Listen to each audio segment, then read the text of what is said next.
Masakata yabosha. Ribasha yandorobo sukendi atabali gadayaso. Yekete de boshi atatarakonde bali gadayaso kontoroboshi yamande. Makanaka Jesu, makanaka mshene, makatende kababa. Bili nerukuzu nikongwa nyasha nikubata kwenye kunoshamisa wa msolopa upenyo wedu. Iyemi munotida na kutirkwira munotichengeta na kutigonesa. Gare kudzweri wongwe zitarenyere na matwe baba no kuti makanaka. Baba Chwara, a good evening to you. May the good Lord bless you. Thank you so much for tuning in. Maniraka naka kwa mori, mwari wenyasha wakuchengete, mwari wenyasha wakugonese. Mai mukwena muguti, you're welcome. May the good Lord bless you. Thank you so much for tuning in. Makatabo shatakalada sariba shayat lokondiata. Muri mochene baba kutskwai, muri mochene wangwai na matkwai remeketskwai no timunotida. Munotipa upenye, munotirwira, munotichengeta na kutigonesa. We give you all the glory. We give you all the praise. We give you all the honor. Wimbai Miriam Nyampandu, may the good Lord bless you. A good evening to you. I hope I find you well. Thank you so much for tuning in.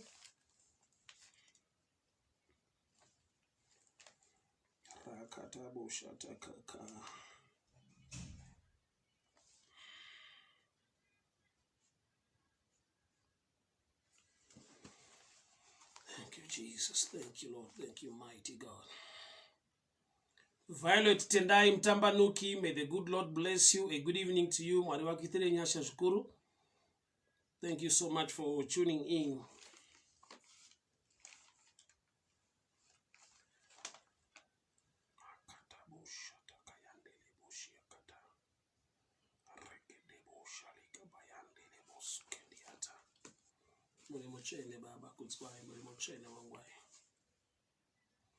Antonio Rafinho, how's Mozambique? I hope I find you well. May the good Lord bless you. Thank you so much for tuning in. Kasame Wilado, how is German? May the good Lord bless you. Thank you so much for tuning in. Sekai Nashe Janda Ziwa Pakadiko pa Cape Town. May the good Lord bless you. Thank you so much for tuning in.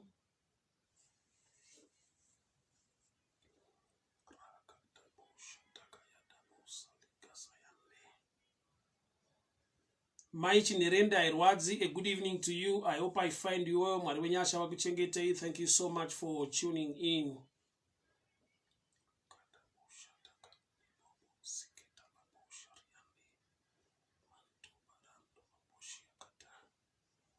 Margaret Maruka, a good evening to you. I hope I find you well. May the good Lord bless you. Thank you so much for tuning in.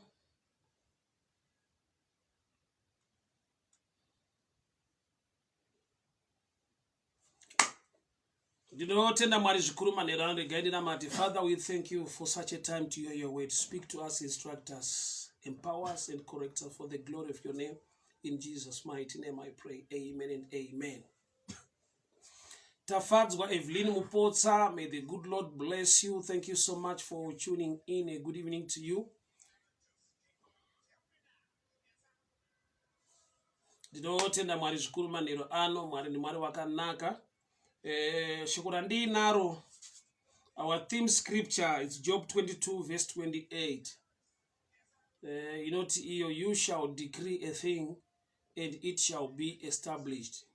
Job 22 verse 28. You shall decree a thing and it shall be established. Job 22 verse 28. You shall decree a thing and it shall be established. Uchareva chinhu uye chichazadzikiswa. You shall decree a thing and it shall be established. Zvida nditaure pamusoro pesimba remashoko. Bible rinoti power of life and death lies on your tongue. So Job 22:28. You shall decree a thing and it shall be established. Woe Tachiwodza, a good evening to you. Thank you so much for tuning in. Maimurgira Nyamunda, a blessed evening to you. God bless you. Thank you so much for tuning in.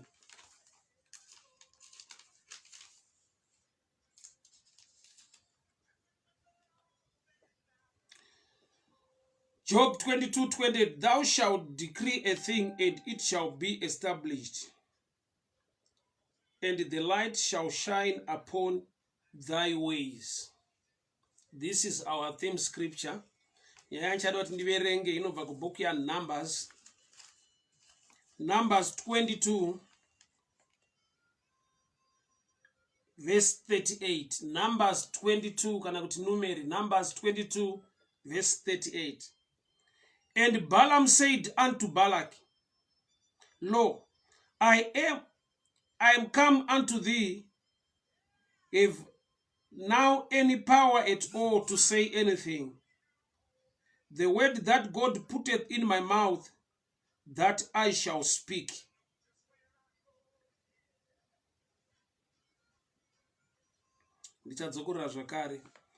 And Balaam said unto Balak, Lo, I have come unto thee, if I any power at all to say anything.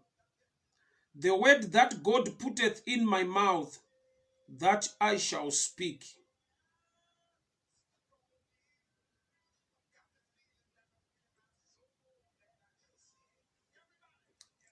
Inyaya kati rebei. So nichala nditsanangure zvimwe zvacho.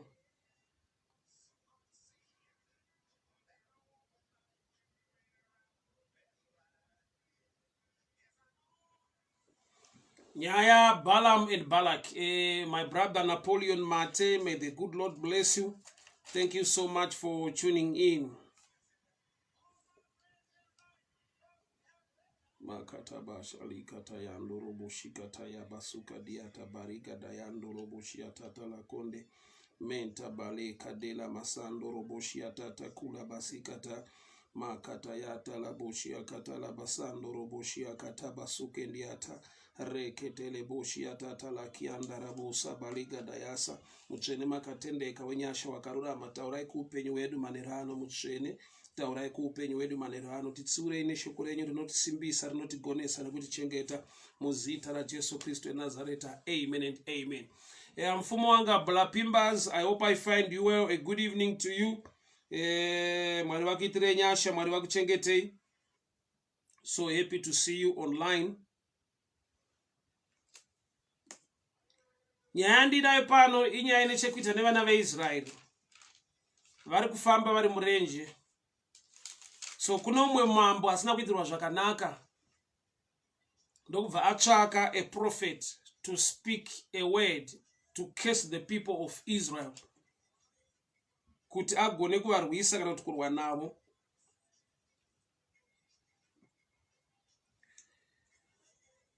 Israel iri kufamba iri murenje,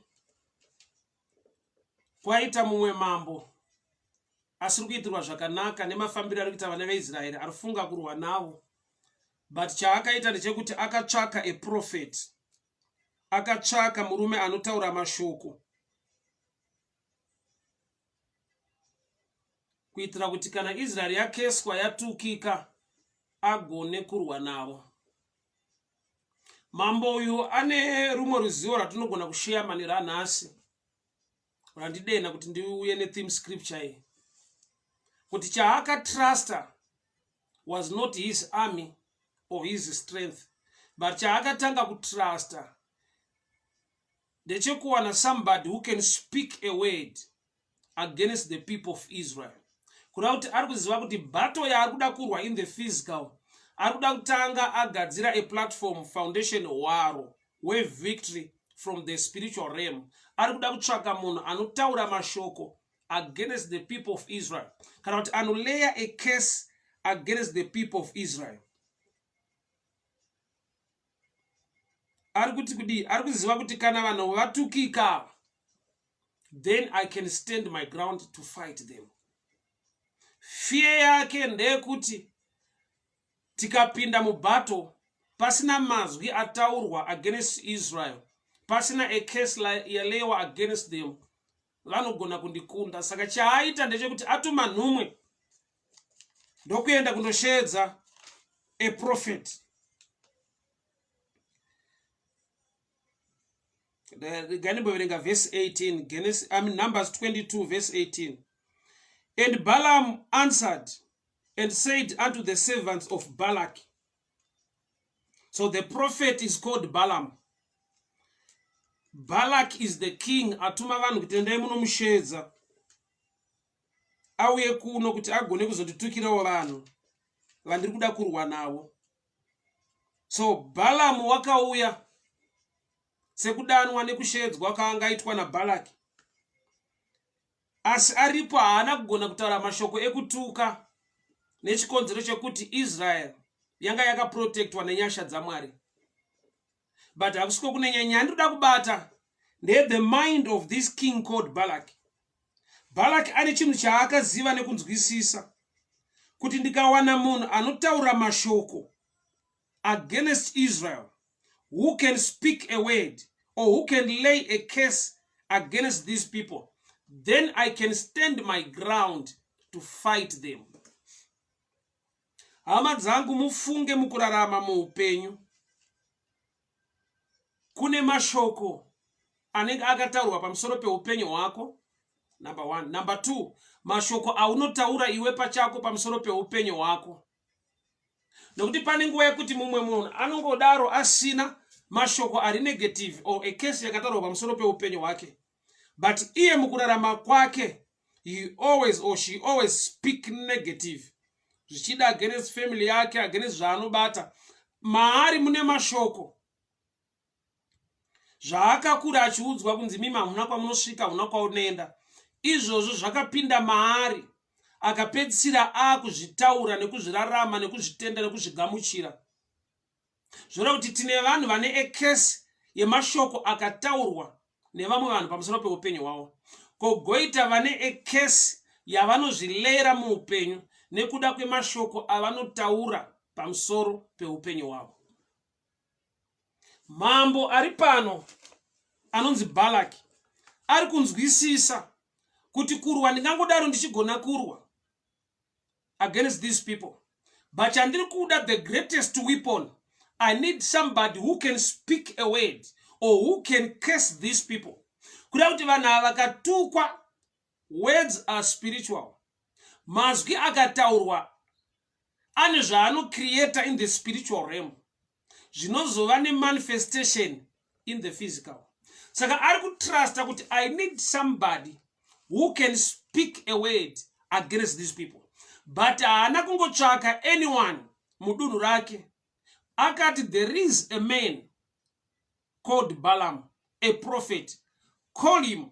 Kuda kuti ari kuti mashoko hongu ndingade kuti ataurwe, but I need somebody in authority or somebody who carries the grace or the power ekuti akataura mashoko, things they happen. Sandopa akatuma nhumwe dzake kuti endai munoshedza Balaam. Mambo vari kutuma vanhu kuti endai munondishedzerawo Balaam auye kuno. Ndine zvipo zvandichamupa, ndichamubhadhara. But chandiri kumudira kuno is not to fight against Israel, but to speak words, kuti ataure mashoko against these people of Israel. Hama dzangu, mashoko anokosha kusvika palevel yekuti even the king akasvika pakudiscover kuti there is no point yandingamire pano ndichitanga kurwa neIsrael kana pasina mamwe mashoko against Israel. Zvonati kune mamwe mashoko ekuti akariliswa against your life, no matter une strength neability nemaconnections api, at the end unongoona zvinhu zvisiri kufamba, zvinasikuita zvakanaka. But thank God for Jesus Christ. Why? Because we are now a royal priesthood, peculiar people, chosen generation. We carry the grace and the power to speak words and reverse whatever negative word rakataurwa pamusoro peupenyu hwedu. Kana uyu mambo akatuma vanhu kuti endai munotora Balaam, kureva kuti ari kuti nyangwe isu tine hasha takagumbuka against Israel, kugumbuka kuti svitse mulevel of authority and power, tiri kuda munhu ari in authority and in power, ane nyasha dzacho, ane simba racho, rekuti kana ataura mashoko iye pane zvinofanirwa kuitika.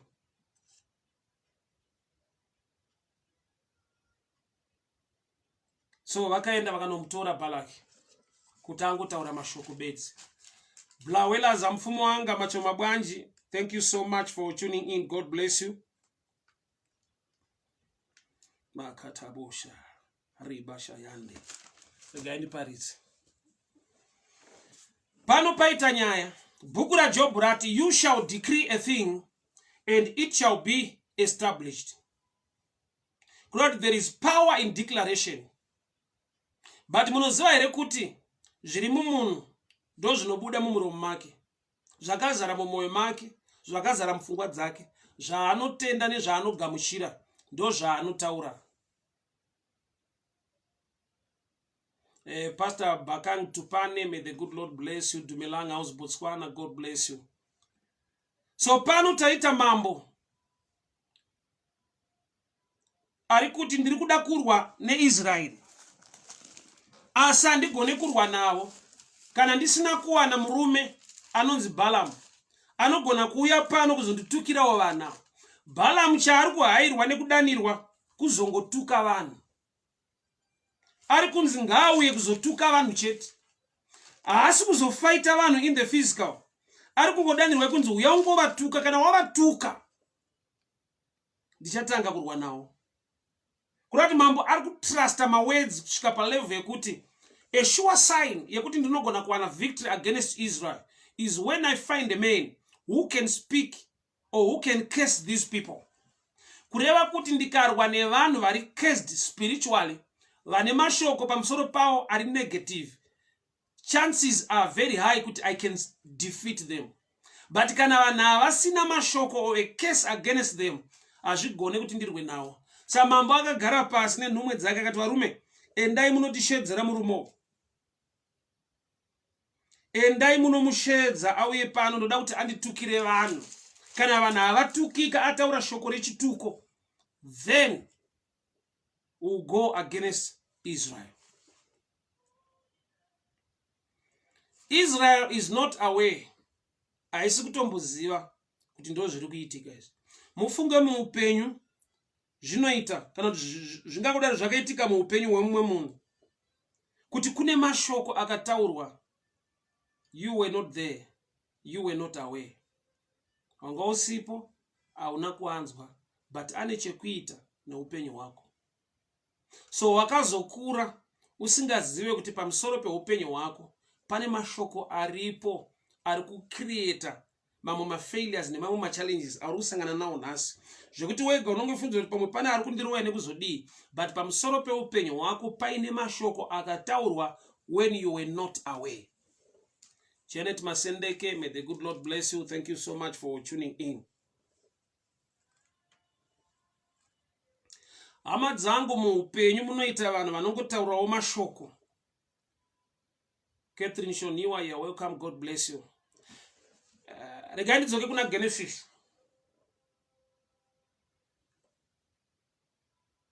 Vana vari mudumbu raRebeka vane mashoko akataurwa prophetically naMwari. Rebeka abvunza kuna Mwari kuti sei ndine kurwadziwa nenhumbu zvakadai. Mwari vakati, mauri mune ndudzi mbiri, mudiki ndiye Ishmael naJacob, Ishmael naEsau. Mauri mune ndudzi mbiri, I mean Jacob and Esau. Mauri mune ndudzi mbiri, mudiki achabudirira kudarika mukuru. That was a prophetic word before they were born. Mashoko iwayo vana vari mudumba vana kumanzwa. Kuna akamanzwa mai vacho ane chekuita nevakomana ava. So unogona kuberekwa pamusoro peupenyu hwako pane mamwe mashoko ausiri kuziva kuti anotaura positively here or negative. Pamusoro peupenyu hwako unogona kuberekwa paine mashoko ari kutaura whether positive or negative.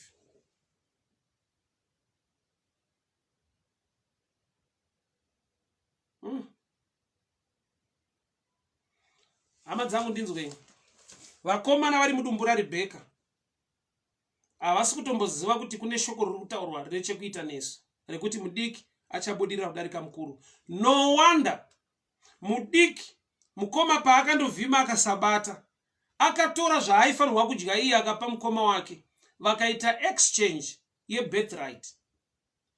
Ignorance pamusoro pemashoko akataurwa zvakakonzera kuti munhu atrade for failure iye angari already blessed. Maybe I need to explain nyaya yevakomana. Shoko raMwari rakati mudiki achabudirira kudarika mukuru. That was the word before birth. But vakomana vaberekwa, mudiki pane paanoita barter trade, achiti kune mukoma wake, iwe uchindipa udangwe hwako, iwe utore zvekudya izvi. Uyu ndobva aexchange a birthright ne a plate of soup.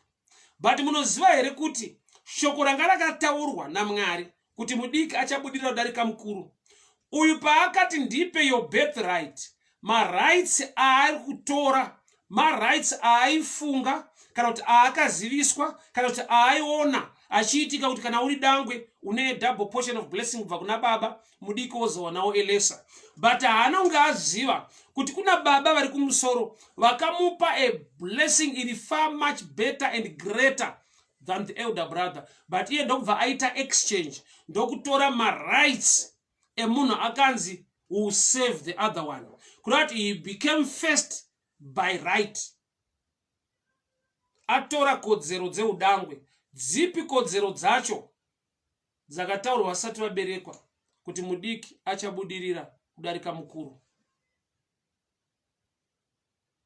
Because he was not aware. Anga asiri kuziva kuti kune mashoko akataurwa. Saka as long usiri kuziva mashoko akataurwa pamusoro peupenyu hwako, actually unogona kutoita error saiyoyo yekuti you exchange right yako yeblessing otora case, otora kusabudirira kwemwe munhu kova muupenyu hwako. Danger yekurarama usiri kuziva mashoko akataurwa pamusoro peupenyu hwako. Tichiberekwa pane mashoko anotaurwa. Samuchona nedzimwe nguva munhu anogona kupiwa zita rasekuru vake, munhu anogona kupiwa zita rabamunini vake. Mazita iwayo ane zvaanosheedza, ane zvaanotaura muupenyu hwemunhu. Zvekuti unotoda kutomboita research kuti randiinaro nderangu rakatangira pandiri here kana kuti izita rekumhuri raivawo nasekuru vangu. Why? Nekuti zita iroro rine zvarinotakura zvinouyawo muupenyu hwako. Zvinhu izvozvo zvinouya because of that name, kwete nekuti unozvida, but nekuda kwekuti zita iroro raapauri.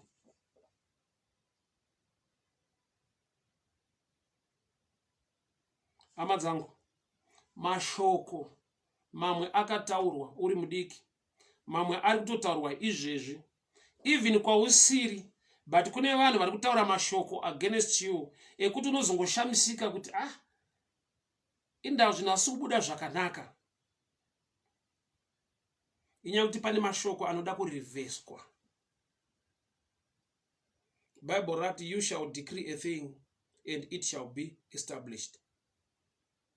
Say Bible rati iwe unogona kudeclare zvinhu zvikazadzikiswa, because through Christ Jesus wane new identity, a royal priesthood, peculiar people, chosen generation.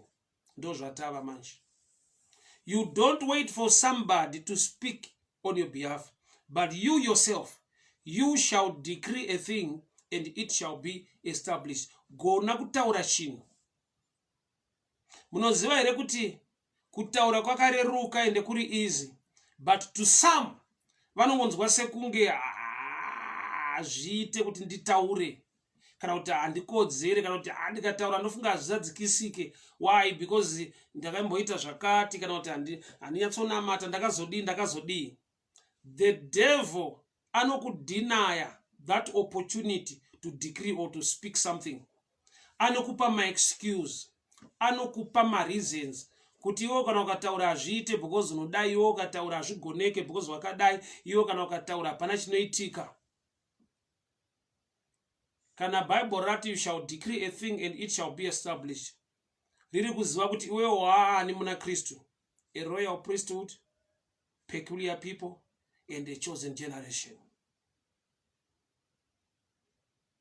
So there are times yekuti munhu anoti aiwa wese achataura zviri negative ndichazvirevhesa, but pane nguva yekuti kune vakataura before you were born. Ichiri nhumbu yamai vako, mashoko ane chekuita newe angangodaro akatanga kutaurwa. Just look at these two boys, Jacob na Ishmael, kuti mashoko ane chekuita neupenyu hwavo akataurwa ichiri nhumbu. So iwe hauzvizive kuti mai vako vachine nhumbu vanhu vaiti kudii. Munoziva kuti kune vana vakazosara vaberekwa mai vake vatodzingwa pamba nenyaya yenhumbu iyoyo, kuda kuti spirit yerejection yakaenda kuna amai ndokubva yaenda futi kumwana, zvokuti paari kuberekwa achikura kana akaita chakanaka sei, that spirit of rejection inoramba ichimutevera. You find kuti you are trying so hard, but kuappreciatewa uchiita zvakanaka kunonetsa, kunorema, unoita sekunga una zvauri kuita vanhu havarigadi semunhu ari kuita zvakanaka musociety. Ukazvitresa back unogona kuona kuti pane zvakaitika kumashure zvikaitwa passed on to you, zvaakuda kurivheswa newe nekuda kwekuti uri muna Kristu, wakatengwa neropa rake. Zvoreva kuti kana Bible richiti you shall decree a thing and it shall be established, kuda kuti you have a right to decree. Haufanirwi kunyarara uchingoti no, kana ndakatendeuka ndakunamata Mwari zvinhu zvichangoitika. Pane panoda kutaurwa, pane panoda kuti iwo zarure muromo wako utaure chinhu, urivhese every word rakataurwa against your life, rawakanzwa kana rausina kunzwa. Nyaya ndaverengai, Israel as a tribe, they were not aware kuti somebody is planning against them. Balaam na Balak vari pane chimwe chikomo, so vari kuita zvavanoita uye achinyengetedzwa to say something against Israel. Israel was not aware. Jacob ari mudumbu ramai vake na Esau vari mudumbu ramai vavo, havana kutombozvinzwa kuti kunzoku kune mashoko ataurwa ane chekuita nesu. Vakangokura vakararama, they were not aware. People of God, kune mashoko akataurwa, hazvina mhosva kuti hauna kuzvinzwa, but tonight is the night or is the day yekuti urivhese. Unozviona zvinhu zvaunoti ukabata zvinoramba, ukabata zvinoramba, pane zvinoitika pamwe, pane mweya rejection. Izvozvo ndo zvatiri kutosuspekta manera anhasi, kuti kana pana akataura mweya kuti ndiregere kugamuchirwa, kana kuna akataura mashoko ekuti pese pandasvika vanhu vasanda appreciate, izvozvo nezita raJesu Kristu ndiri kutaura favor nenyasha pamusoro peupenyu hwangu, pamusoro pemhuri yangu. Kune mashoko akataurwa before birth, hauna kumanzwa. Kune mashoko akataurwa ichiri nhumbu saIsau naJacob, havana kuzvinzwa akomana, asi mashoko aitenderera pamusoro peupenyu hwavo. Israel yabuda muEgypt, vari kuenda kuKenani. Along the way kuna mambo anonzi Balak, ati aiwa Balamu uya kuno uyaunditukire vanhu. Vari kutukirwa dzei, vatadzei, vaitei? Hapana, pana angofunga kuti mbonditukira vanhu so that I can fight them. Thank God they were protected by the grace of God. But otherwise, that's a picture yokuti in life pane chese chauri kuita kune vakamira vachikutarisa vachiti this one haafanirwi kubudirira, kuna kwaanofanirwa kuenda. Saka mashoko aida kutaurwa against Israel haana kubudirira nekuda kwekuti Mwari vanga vakaprotecta nekuchengetedza vanhu vavo. Balaam haiwana Balak ari supposed kutaura a case, but Bible rabuda pachena kuti in every place yaenda pagomo rese vaita sacrifice, haana case yaakataura. He was only blessing the people of Israel. So against you now paupenyu hwako, zvichida hakuna ari kutaura a blessing concerning your life. Kune vari kutaura mashoko avanotaura. you have a right to decree a thing, so it will be established. Wakaipasa kunyeperi kuti aiwa ndofunga zvakanotaurwa kun'anga vanhu vakaita masacrifice api neapi. The greatest sacrifice inokubeka as a believer ndiya Jesu wakaenda pamuchinjikwa nekuda kweupenyu hwako. Hakuna sacrifice iri greater than the blood that was shed at Calvary. Wakaipasa zevezera yakakunyepera kuti maybe those who are fighting you vakanouraya mombe, vakarasirira mbudzi, vakadeketera, vakadii. Kudeketera kwese kunokanselwa na Job 22:28. You shall decree a thing and it shall be established. Every sacrifice yavakaita against your life inongokanselwa bedzi ne a sacrifice yakaitwa once and for at Calvary. Panenya ndepekuti you need to believe that. Why? Nekuda kokuti ukasazvitenda, inzwa, without faith you can't please God. Kuti you need faith, you need to believe the word of God. Kuti hakuna sacrifice iri greater than what Jesus did at Calvary. Hakuna sacrifice iri greater than zvakaitwa na Jesu pamuchinjikwa pa Calvary. Kana kune vakaenda vakaita zvavakaita masacrifice against your life, it's waste of resources and time. Azvidarike zvakaitwa na Kristu Jesu pamuchinjikwa. But unoona here kuti tiri mazuva kuti unogona kupiwa dzidziso kuti ayo, maybe you need to do this kuti uite counter zvawakaitirwa nema enemies ako. You need to bring this kuti uite a greater sacrifice, ugadzire a greater altar so that it will fight the altars of the devil. Altar yakagadzirwa na Balaam na Balaki, vakaisa zvipiriso zvanga zviripo, haina kubudirira against Israel. Haina kubudirira against Israel. Hakuna altar iri greater than the blood that was shed at Calvary. Hakuna altar iri powerful, iri greater kudarika zvakaitwa na Kristu Jesu pamuchinjikwa. Izvozvo unofanirwa kuzvitenda. Izvozvo unofanirwa kuzvitenda, unofanirwa kuzvigamuchira. Hakuna altar iri greater or better kudarika zvakaitwa na Jesu pamuchinjikwa. So backup yemashoko ako auchataura iri kubekwa nesacrifice yeropa raKristu Jesu. Balaam aenda pachikoma, haana kungoenda bedza achida kungotaura mashoko ekukesa. Bhaibheri rinoti paitoiswa ma-altars, paigadzirwa ma-altars ekuti akamira pachikomo ipapo ataure mashoko.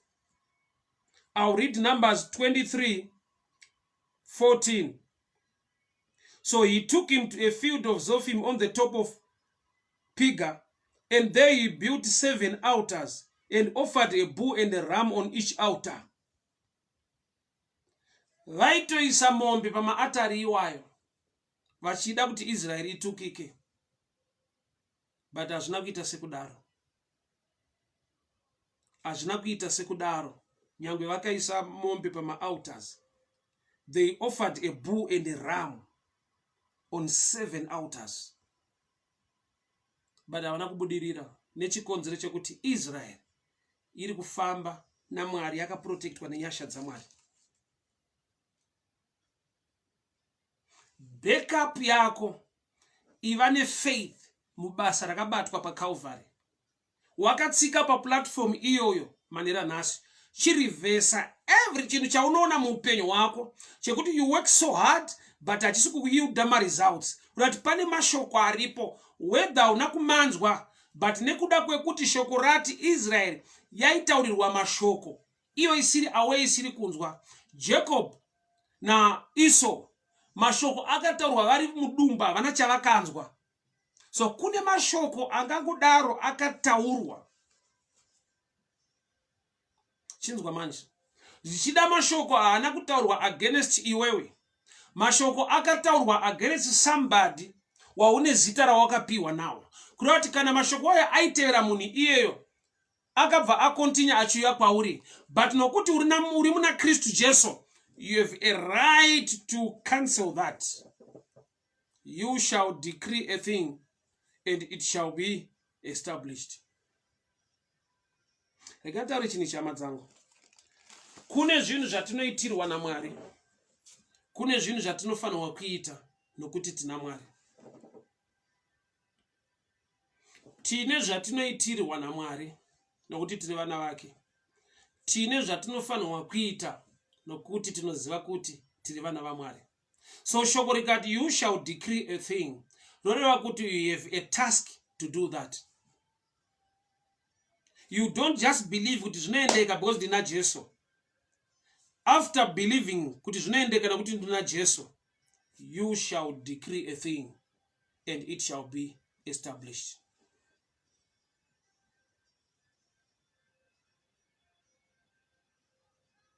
Mwari, all knowing God, anoda kuti munhu anyengetere kwaari.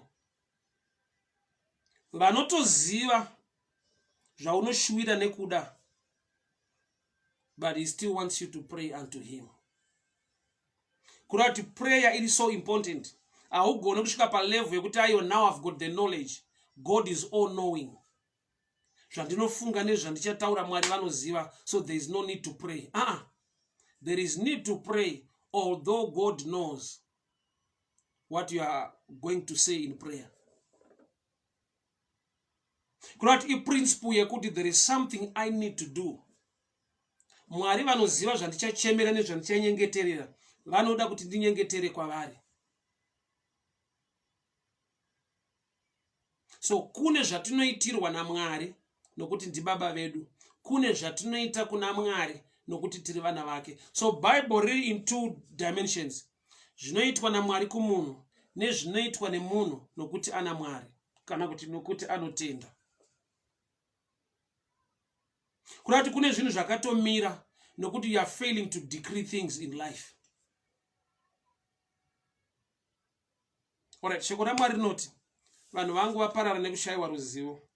Zvoreva kuti Mwari vachitoti uri wangu, but vanodimanda kuti uve neknowledge, uregere kuparara. Kurati chinokuparadza achitarise kuti uri waMwari here. Chinotarisa kuti nyange uri waMwari, do you have the knowledge? Vanhu vangu vaparara nekushayiwa zivo. My people perish because they lack knowledge. Kureva kuti Mwari vari kutobvuma kuti you are my people, but chiri kuita kuti uparare, it's on your side because you lack knowledge. So that kune zviri kuside kwaMwari sababa vedu zvavanotiitira, kune zviri kuside kwemunhu semwana waMwari zvaunofanirwa kuita. Pane zvatinofanirwa kuita, pane zvatinofanirwa kutaura. You shall decree a thing and it shall be established. Ndati wakaipa sazevezere kana kukunyepera kuti aya because vanhu vaikufaita iwewe vakaenda kung'anga vakaenda nemombe, vanhu vaikufaita vakaita masacrifice vakaitira kupi nekupi. Masacrifice ese, believe this, haadarike the blood that speaks better things than the blood of Abel, and that is the blood of Jesus. Uri kubhekwa neropa rinotaura zviri nani kudarika raAbhero. Uri kubhekwa nechipiriso chinodarika zvipiriso zvimwe zvese zvingaitwa. The sacrifice of our Lord Jesus Christ. Paakandofa pamuchinjikwa concerning our lives, ndo backup yangu. So kana ndaakutaura ndiri kutaura ndichiziva auta yandakatsika atari inonzi Calvary. Kuna mambo akazviona kuti I cannot fight these people. Army ndinayo, hasha dziripo, maweapons aripo, but I need somebody who can speak a word against these people. Ndiri kuda munhu anonditukirawo vanhu ava. Saka iye anangotora chero munhu. There is a man, a prophet somewhere. I want that man to curse these people so I can fight them. Asa zvina kubudirira. Nekuti Israel yanga ine backup yedenga. Vaifamba naMwari. chidzidzo chandinacho manhererano ndechekuti tionesane kuti muri kuona here kuti kune panogona kutaurwa mashoko iwe usiri kumanzwa. Ese mashoko aitaurwa pachikomo naBalaam naBalaki, Israel was not aware. Kurati dai pasina backup yaMwari kuIsraeri, vaizongoshamisika vaIsraeri vachikundikana pamabattles avo, voshaya kuti indava gamba kune zviri kuitika pachikomo zvavasiri kuona. It reminds me time yekuti Moses akaendawo pachikomo achiti akasimudza tsvimbo Israeri yaikunda, akaneta akadzikisa Israeri yaikundikana. VaIsraeri bedzi ndo vaitoziva kuti Moses tine backup pachikomo, Moses ane zvaari kuita. So ndinofara nebackup yakaitika pachikomo cheCalvary kuti Jesu haana kuneta, Moses wakaneta Israeri ikambokundwa, but Jesu haana kuneta nokuti izvezvi agere kurudyi rwaBaba, speaking on our behalf. People of God, hear me very well. Mashoko ane simba. Munoona here kuti mbavha yaiva pamuchinjikwa chakaita kuti iqualify kuenda kudenga yakagona kushandisa muromo. Yakati, Ishe kana makuya muumambo hwenyu mundirangarirewo. Jesu akati, zviro kwazvo ndinoti kwauri ndichange ndiinewo muparadhiso. Mbavha yakawana opportunity through kutaura mashoko. Jesu haana kuti sezvo ndarovererwa nemi pamwe chete varume ndiri kuenda nemi kudenga. Opportunity yakangoenda kumunhu afunga kutaura kwaari. Zviri pachena kuti mbavha dzese dzaigona kutodawo denga, hapana asingade paradhiso. But Jesu haana kuti ndinoziva kuti denga munorida saka marovererwa neni handei.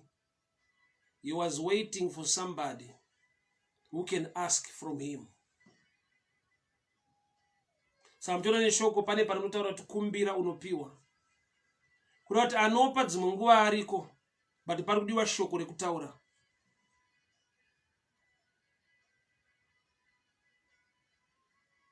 People of God, kune zvatinofanirwa kuita kuti zvimwe zvinhu zviitike.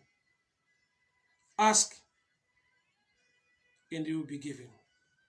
Knock, the door will be opened. Kumbira unopiwa, gogodza unozarurirwa, tsvaka unowana. Kuda kuti kune zvimwe zvinhu zvisiri pachena zvinodimanda iwe kutsvaga, Mwari vokupa nyasha dzekuwana. Kana shoko richiti kumbira unopiwa, gogodza unozarurirwa, tsvaka unowana. These are principles of life ari mushoko raMwari yekuti kune zvinodawo kutsvagwa. Pane mamwe madoors ekuti ukasava humble enough to knock for somebody to open for you, you will not enter. That statement yekuti gogodza unozarurirwa inongoteacher humility. Kuti learn to respect others. Be humble in certain areas. Why? Because already there are somebody inside. Wekuti iwo ndo vakatokia dorawo. So you need to knock. Knocking, that's a sign yekuwa humble and respecting. Arina kuti break and you get in. Knock, gogodza unozarurirwa. The door will be opened. Which means there is somebody already are inside. Mu life ndo zvazviri. Zvimwe zvinhu zvaunoda kune vanhu vari mazviri kare. Vane nyasha mazviri. You need to be humble to knock so that they can open for you. My principles in life. No matter how prayerful you are, uri mwana wa Mwari unonamata kwazvo, there are doors you need to knock. Asingade kubreakwa newe. I know we believe in breakthrough, but the same Bible also teaches us to knock. Gogodza unozarurirwa. Because there is somebody already inside. So statement here inongoreva kuti kune imwe key inonzi humility. Yekuti you need to respect others so that they can make way for you or they can open a door for you. Ukati Mwari vanoziva ndoda kupinda vachabata moyo munhu iye kuti ndipinde. There are doors you need to knock. Although you carry grace and anointing, there are doors you need to knock. So shokurati, you shall decree a thing and it shall be established. right yako. Don't wait for somebody to say it. You have the right now to decree a thing. So wakaipa anobva atanga kuzevezera ukauri kuti kana ukataura hapana chinofamba.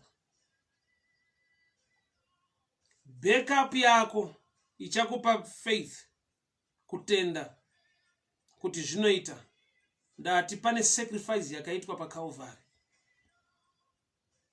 That backup ndo inokubeka pamashoko ese auchataura. Why? Because you are a royal priesthood, peculiar people, a chosen generation. Hama dzangu kune mashoko anoda kuriveswa akataurwa against your life. Iwaya anoda kucancelwa iwaya. Nokuti mamwe akataurwa usipo, mamwe akataurwa usati waberekwa. Bvunzawo Esau na Jacob, kwakatomboita mashoko pamusoro peupenyu hwako mana vasipo. So mulife unogona kuuya panyika paine mashoko akataurwa against you, kana kuti pane zvakaitika ichiri nhumbu. Nokuti Rebecca ichiri nhumbu, pane zvakaitika akabvunza Mwari, akaudzwa zvine chekuita nevari mudumbu, vacharwadza inhumbu.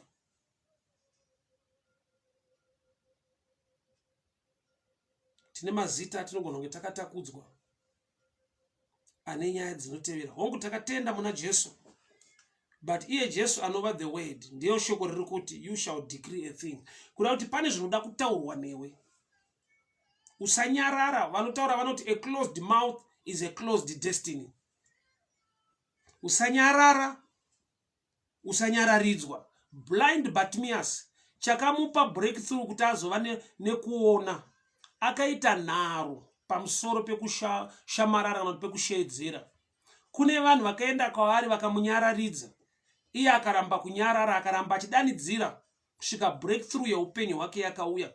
Kureva kuti wakaipa akaziva kuti ukataura zvinoita, anotuma vanonyararidza, kana kuti anokupa situation inokunyararidza, kana kuti anounza a situation inokuchinja focus.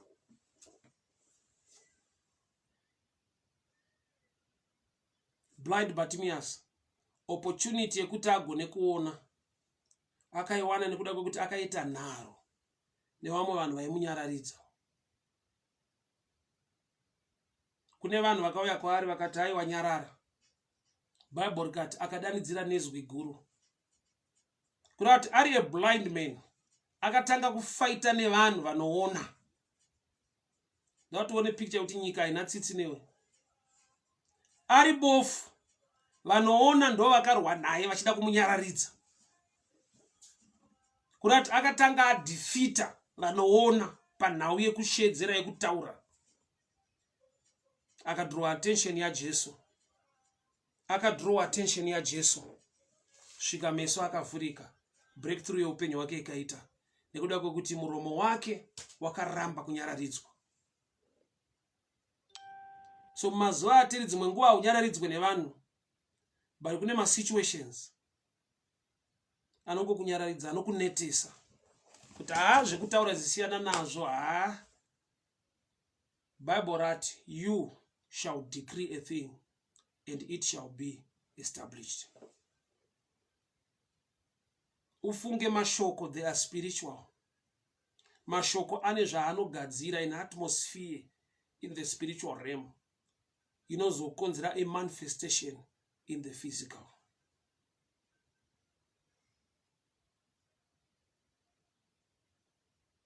Mafamilies atiri kuona, magenerations aripo panyika, chakacreata mafamilies iwaye mashoko akataurwa pakati pemukomana nemusikana, wakati uya I love you, ndobva ati I love you, ndobva yatozova efamily pakazova nemagenerations. Mashoko akagadzira mafamilies. Mashoko ane simba. Don't look down on yourself. Kuti zvandiri izvo ndikataurawo zvinhu zvikaitika, chiri kukubheka hausiriwe. Iwe kutaura inyaya yekuti watenda kuti shoko rati you shall decree a thing and it shall be established. Anoita establishment yacho, anozviestablisha kana wataura, is the grace of God upon your life. When God called me into ministry 2006, ndiri parengi kuwadzana ndisandatanga kutaura my first sermon ndakaenda ndine question ndikatombosvika parengi ndikamira for about 30 minutes ndichibvunza kuti saka ndikataura ini zvandichataura pano ndichiparidza tichishedzera vanhu vachateerera here vanhu vachazvigamuchira seshoko raMwari here ndakaita mibvunzo uye wakaipa achindipindura ndiripo ndozvakandipa a delay ndakaita almost 30 minutes ndabva kumba ndiri kunoparidza ndakaita 30 minutes sandaparidza ndichizvipa maquestions ndiri parengi Satana achindiudza kuti uri kuona varume vese vakamira apa havana basa nezvaudotaura panapa vanhu vese vari apa vanoda kuenda kumabasa avo varakangomirira transport havanei newe ndikaita mibvunzo mandiri akawanda kuti will these people listen to me but Mwari pavakandipa nyasha dzekutaura vakandipawo futi nyasha dzekuti vanhu vateerere vanzwe zvandiri kutaura ini pachangu ndichizvidhauta kuti ndikataura vanhu zvingadraw attention yevanhu ino vakanzwa kuti pari kuparidzwa havanditukere havadii but Mwari vakakonzera kuti pandakataura pari parengi kudaro pave nediscipline vanhu vagone kuteerera shoko raMwari vanhu vakatendeuka vanhu zvikaitira zvakanaka so denga charingomirira bedzi ndechekuti iwe semwana waMwari utaure chinhu chiri positive you shall decree a thing and it shall be established. Anestablisha chinhu chawataura hausiriwe iwe urungonzitaura bedzi it shall be established nani nenyasha dzaMwari nani nefavor yakaitwa paCalvary ndo backup nesimba rekuti zvauri kutaura zvizadzikiswe muupenyu hwako nzwa hausi kudeclare zvinhu uchitarisa mamiriro ezvinhu uri kudeclare zvinhu uchitarisa nyasha dzakaitwa paCalvary uye wakatarisa muna Kristu Jesu anokuwanira favor ndakasvika parengi ndikaita mubvunzo kuti saka ndikaparidza panapa vanhu vachateerera vanhu vachati kudii vanhu havazoti ndiri kupenga here vanhu vangabvuma here kuti Mwari andituma neshoko kuupenyu hwavo ndobva ndatarisa zvandiri ndikatarisa vanhu vacho ndinoda kuparidzira ndakazara nedoubt but all of a sudden shoko rakatanga kubuda mumuromo mangu ndikaona maresults anandisingatarisiri vanhu vakadzikama vanhu vakateerera shoko raMwari vanotendeuka vakatendeuka vanhu vakafara vakazvigamuchira anokonzera kuti zviestablishike is the grace of God. What you need to do is to speak the word. You shall decree a thing and it shall be established. Kune mashoko mu spiritual realm ari kungotenderera pamusoro peupenyu hwemumwe munhu whether ari positive kana whether ari negative mashoko iwayo mamwe akataurwa uri mudiki mamwe akataurwa usati waberekwa hauna kumanzwa ari kuramba achikotenderera pamusoro peupenyu hwako iwe nokuti waziva Mwari iwe nokuti wakagamuchira Jesu shoko ratidzivisa apa kuti une simba rekutaura Bible rinoti power of life and death lies on your tongue. Job ndokubva ati you shall decree a thing and it shall be established. Usataiwa zvinongoitika bedzi Mwari vanondida zvinoitika bedzi Mwari vane nyasha neni. The same word of God ndori kukupa instruction iyoyo kuti you shall decree a thing. Pane zvatinoitirwa naMwari nokuti ndi baba wedu. Kune zvimwe zvavasingaite kusvika taita zvavanoda kuti tiite. Iwo wakati you shall decree a thing, iwe just decree a thing. Iwo ndo vanoestablisha zvinhu zvawataura iwewe. Nokuti watenda muna Mwari ukataura shoko ravo. People of God hear me very well. Mambo uyo anonzi Balaki akatogara pasi akazviona kuti ami ndinayo simba rekuti ndifaite riripo, but I need somebody who can speak a word against the people of Israel so that I will fight them. Kuna kuti ari kuti I will not fight them out of anger, kuti ndagumbuka ndoda kurwa navo nyangwe hasha dziripo. Ndiri kuda kuti pave nemashoko munyika yemweya muchadenga. anokonzera kuti on the ground vanhu vashayiwe simba so that I can defeat them. Kunati mambo aiziva kuti victory haiwanikwe on the ground. Victory inobva muspiritual realm, and muspiritual realm munyika yemashoko. Saka tine mashoko atinoda kutumira munyika yemweya.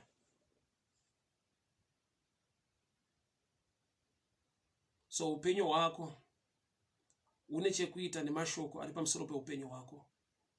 Mashoko aunogona kutaura pamusoro pemhuri yako. Hausi kutaura maringe mamiriro ezvinhu.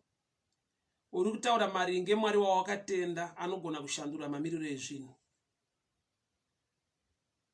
So wakaipa anokufaita zvokuti anokunyararidza.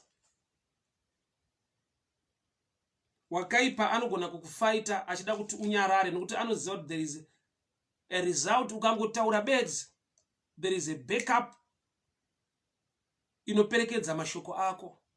Saka the devil tried by all means to make you quiet. Anokupa zvikonzero zvokuti aiwa usataure, siyana nazvo. Kana ukataura funga chii chinoitika, uona mamiriro akaita nyika, mabusinesses asi kufamba, nyaya COVID-19 yagrounda mabusiness and everything else. Unoswera uchitaura izvo zvine basa rei? Hausiriwe uri kukonzera the establishment. Iwewe decree a thing and it shall be established. The heavens will back your words. Mashoko ako anobekwa nedenga. Iwe gona kutaura bedzi. Wakaipa asakunyararidze. Ma situations asakunyararidze. Kana vakataura against your life, vanenge vanhu vane simba, vanhu vakaita zvimwe zvinhu zvinotyisa. Basa rakabatwa pamuchinjikwa rinocancela every sacrifice yakaitwa to bring a curse into your life. The blood of Jesus, the blood that speaks better things than the blood of Abel.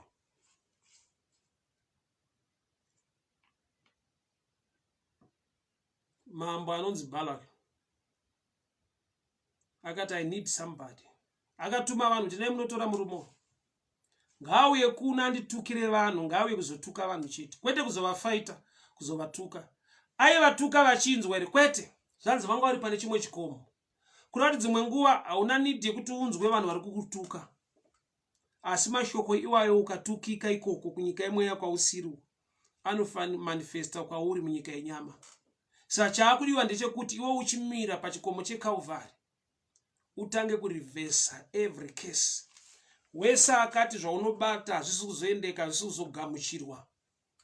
Taura ropafadzo pazvinhu zvaunobata. It reminds me the book of Genesis chapter 10 and 12. Abraham ari kuenda kuEgypt. Ndiye anotaura mashoko. Abraham as a prophet anotaura mashoko akanaka pamusoro pemudzimai wake Sara kuti you are a beautiful woman. Vanhu vakakuona tapinda muEgypt, they will come after you vachida kundiuraya. So kana tasvika ikoko taura uchiti ini ndiri hanzvadzi yako. And guess what? Vachingopinda muEgypt, Sara akatorwa akaenda kupalasi kwamambo. Shoko rakatenderera muEgypt yese kuti kune murume auya muno, auya nemudzimai wake akanaka. Sara akatorwa akaendeswa kuna mambo. Beauty yanga iri pana Sara, nyangwe beauty yanga iripo in the physical, but the secret is Abraham as a prophet, as a man of God, paakataura pamusoro pa Sara kuti you are a beautiful woman, akakonzera kuti beauty iyoyo ive so unique to an extent yekuti Abraham na Sara vari kupinda muEgypt ma refugees, inguva yefamine, kune nzara, vari kupotera vari vapoteri, but vachingosvika vakaigirowa zvese vanhu muEgypt vakangofokasa nechinhu one, kuti there is a beautiful woman apinda muno muguta. Mambo vakatoudzwa vakanzi mutore auye kuno kupalasi. Mashoko akataurwa naAbraham ekuti kuna Sara mudzimai wake, you are a beautiful woman. Tikapinda muEgypt, they will come after me vachida kuti vakutore because you are beautiful. Just imagine, these guys are refugees. There is famine in the land. Vari kutopotera kuenda kuEgypt. But vachingopinda imomo, nyaya yakangotanga kuzikanwa Egypt yanga ine vanhu. vasikana vanga varimo, vakadzi vanga varimo, but zita rasara parakamentionwa zvikataurwa kuna mambo, there's a beautiful woman auya nemurume wake. Sara akatorwa akauya kupalasi muenvironment ine vasikana vakanaka, but nekuda kwekuti the prophet adeclare a message pamusoro peupenyu hwake kuti you are a beautiful woman. Mashoko iwaya akacreate beauty iri outstanding to an extent yekuti vasikana vese vemuEgypt havana kuonekwa pamberi pamambo asi kunze kwaSara bedzi. Kugona kutaura mashoko akanaka despite kuti muri munzara. There was a famine. Vaigona kunge vachitaura nyaya yechikafu bedzi, but Abraham akasvika pakutaura, you are a beautiful woman. Do you know kuti beauty iyoyo ndo yakazokonzera kuti Abraham abude muEgypt ane many things. Nekuti Bible rinoti vapinda muEgypt, Sara atorwa aenda kwamambo. Mwari ndobva vataura namambo in a dream kuti dzorera mukadzi watora mukadzi wemuprofita. Mambo ndopa vakatora madhongi, mombe, makwai and servants. Vakati kuna Abraham, I'm sorry, tora zvinhu zvese zviende nazvo. Beauty yakakonekta ku wealth, but iri beauty yataurwa na Abraham.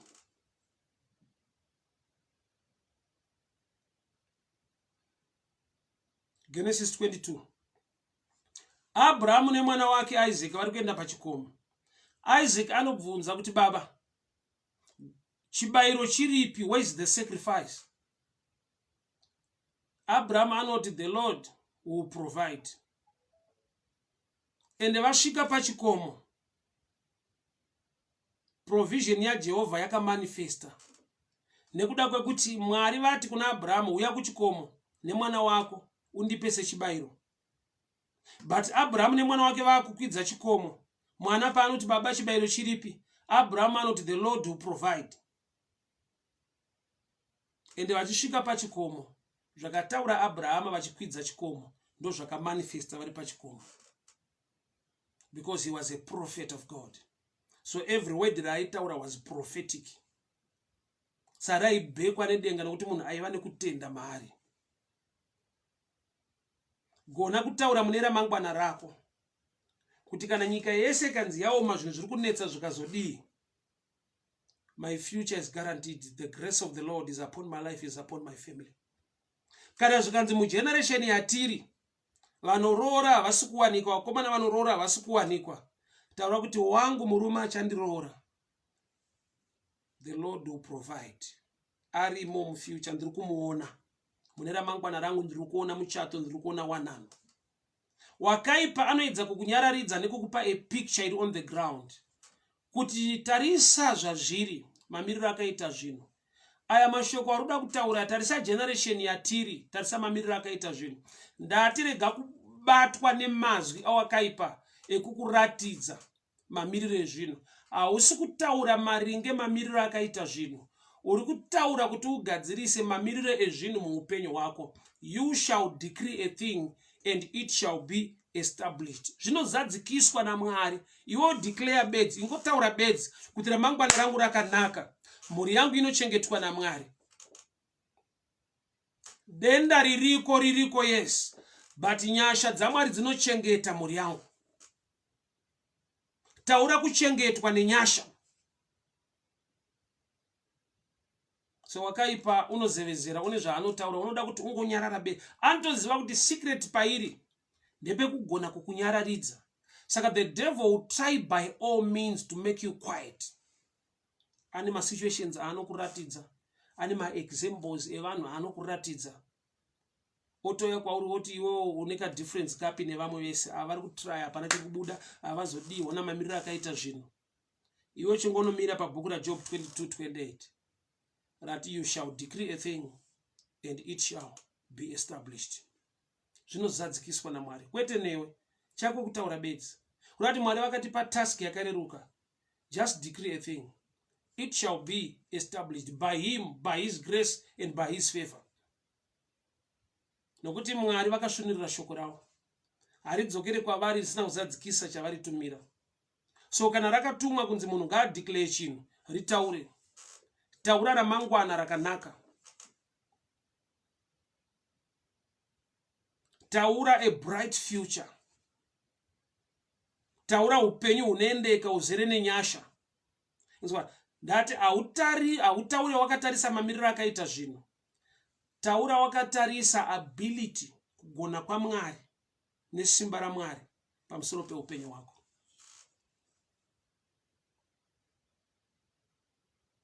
Kana zita riri pandiri richitakura chituko, I'm wonderfully and fearfully made.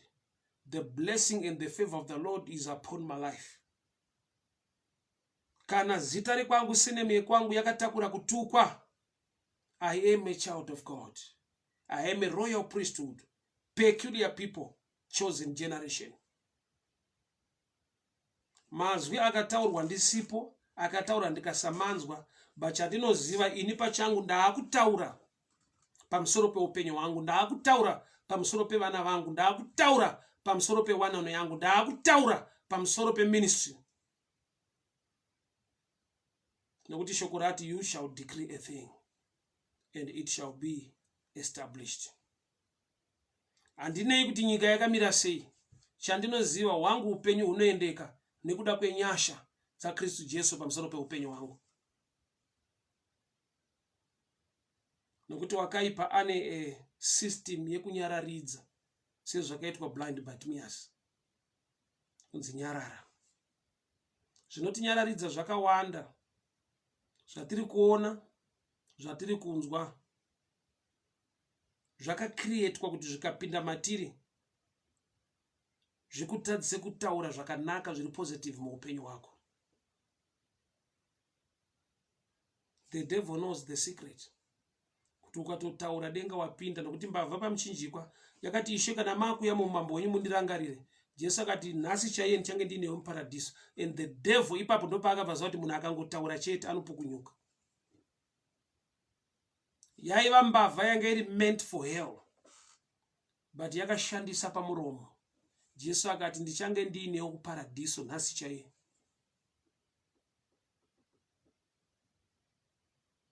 So the devil is aware, he knows kuti ukangotaura chete wapukunyuka. So he will try by all means to stop you from speaking. Ane mapicture achakuratidza kuti uona mamiriro akaita nyika. Uda kutaura kuti rako business rinosimuka, uona zviri kuita COVID mubusiness area. Uri kuti unoroorwa, uona zviri kuita generation vakomana vacho vanoroora, uona zviri kuita vanhu vacho mugeneration yauri, hapana ari kuroora. The devil will give you examples, he will show you people, he will show you situations. Zvese zvachiitira kuti to stop you from making declaration upon your life. Hama dzangu, there is power in declaration. Iwe ugona kuzvitaura wega. That's why there are times that you need time to pray on your own in a quiet place. There are times that kana makawanda makaungana, dzimunguva unganyare nekutya vanhu kuti vanozoti kudii vanzwa munamato wangu zvandiri kudeclare nekutaura. You need a quiet place. When you speak, uri wega, uri pakona so, uchitaura zviri pamoyo pako, uchideclare mashoko. Nekuda kwekuti the devil always keep you uri pakati pevanhu, kuitira kuti ukada kudeclare zvimwe zvinhu muupenyu, unoita pfungwa yekuti vandinawo vakazvinzwa vanozoti kudii. Nokuti vanhu vanotonzwa ende vane zvavanogona kutaura kana vanzwa. So kune mamwe madeclarations ekuti you need a quiet place. Wega pachikona unochema kuna Mwari wako, declare mashoko mukutenda, ona nyasha nekubata kwaMwari. Hama dzangu, ndinotenda Mwari zvikuru. Thank you so much for tuning in. Murare munyasha, a good night to you, a good night to you. Murare munyasha, Mwari werugare vakuchengetei, Mwari wenyasha vakugonesei. Tingorangarira chinhu ichi, mashoko anokanselwa nemashoko. Mashoko ari negative anokanselwa nemashoko ari positive. you shall decree a thing, and it shall be established. Mwari werugare vakuchengete, mwari venyasha vakugonese. Sanganisike zvakare mangwana nenyasha dzaMwari. Father, I thank you for your grace and your favor and your head of blessing upon your people. Vana venyu vachengetwe nemi Mwari. Mumazuva edenda reCovid-19 tinotaura utano, tinotaura upenyu nekuzara kwawo. We speak life and life in abundance. In the mighty name of Jesus. Amen and amen. Bye bye. Thank you so much. A good night. Murare munyasha. Mwari vakuchengete, mwari vakugonese.